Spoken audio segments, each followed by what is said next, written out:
سورۃ الفرقان آیت 18 اعوذ باللہ السمیع العلیم من الشیطان الرجیم بسم اللہ الرحمن الرحیم قالوا وہ کہیں گے سبحانک تو پاک ہے، ما کانا نہ تھا، ینبغی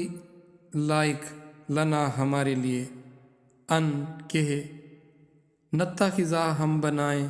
من دونی کا تیرے سوا، من اولیاء کوئی مددگار، ولیکن اور لیکن متعتہم تو نے آسودگی دی، فائدے دیے انہیں، وآباءہم اور ان کے آباء و اجداد کو، حتیٰ یہاں تک کہ نسو وہ بھول گئے، ذکرہ تیری یاد، تیری نصیحت، وکانو اور وہ تھے، قومم بورا ہلاک ہونے والے لوگ۔ بولیں گے تو پاک ہے، ہمیں بن نہ آتا تھا کہ پکڑ لیں تیرے سوا کسی کو رفیق، لیکن تو ان کو فائدے پہنچاتا رہا اور ان کے باپ داداؤں کو بھی، یہاں تک کہ وہ بھلا بیٹھے تیری یاد، اور یہ تھے ہی لوگ تباہ ہونے والے۔ یہ اللہ کے سوا جن کو پکارا کرتے تھے، جن کو اللہ کا شریک ٹھہرایا کرتے تھے، جو تقاضے بندگی کے صرف اللہ کی ذات سے منسوب ہونے چاہیے تھے، انہوں نے ما سوا اللہ دوسروں سے بھی منسوب کر لیے تھے، تو ان کو بلایا جائے گا، وہ کسی بھی صورت میں ہوں گے۔ دیکھیں، انسان نے اللہ کے سوا کس کس کو پکارا، شرک کیا، وہ کوئی انسانوں کی صورت میں تھے یا کسی بھی صورت میں تھے، تو اب جو ذات آپ کی زبان کو خاموش کرا کے آپ کے اعضاء سے کلام کرا سکتی ہے، وہ کسی سے بھی گویائی اس کو عطا کر سکتی ہے۔ اب وہ یہ کہیں گے، انسانوں کی تو آپ کو سمجھ آ جائے گی نا کہ وہ انسان کیسے بولیں گے، کیسے کہیں گے کہ اللہ ہم تو تیری بندگی کرنے والے تھے۔ اس میں تو انہوں نے انبیاء کو بھی نہ بخشا، اللہ کے انعام یافتہ لوگوں کو، اللہ کے برگزیدہ لوگوں کو، اولیاء کرام کو، جو وہ اللہ کی بندگی کے درجے تک لے گئے،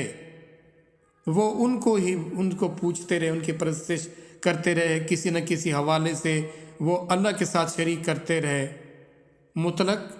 یا جزوی طور پر یا کلی طور پر، کسی بھی لحاظ سے۔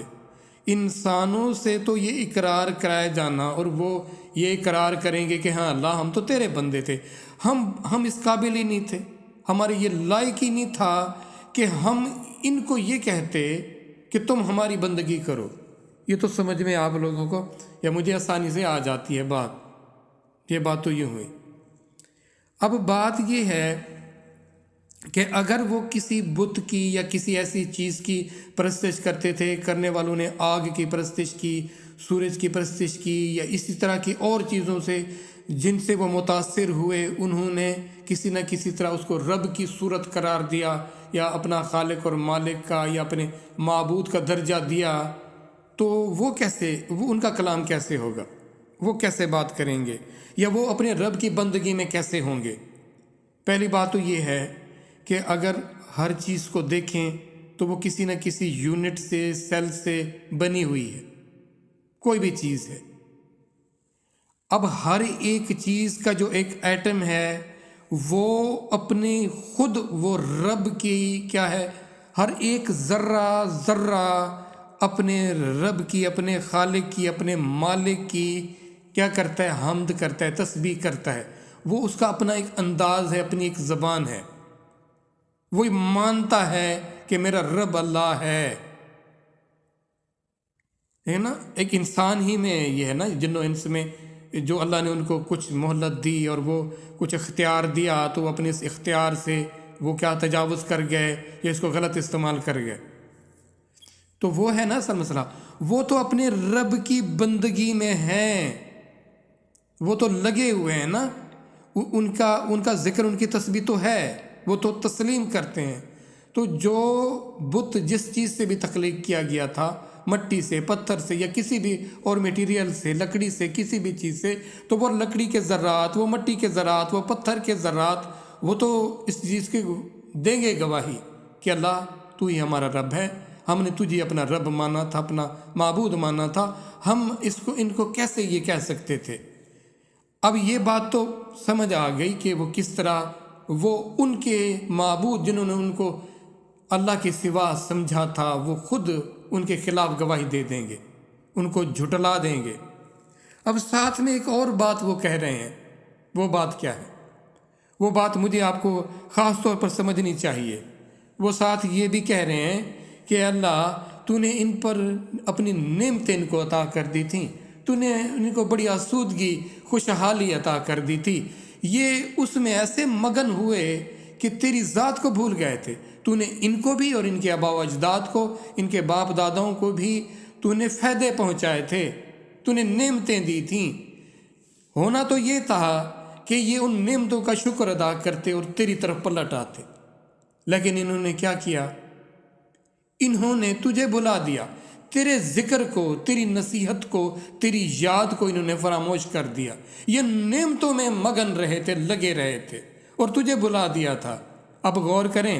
آج ہم کن چیزوں میں، کن بکھیڑوں میں مبتلا ہیں جو اپنی رب کی بندگی کو بھلائے بیٹھے ہیں، اس کی ذکر، اس کی نصیحت کو، اس کی یاد کو، یعنی اس کے قرآن کو، اس کی محبت کو ہم نے فراموش کیا ہوا ہے.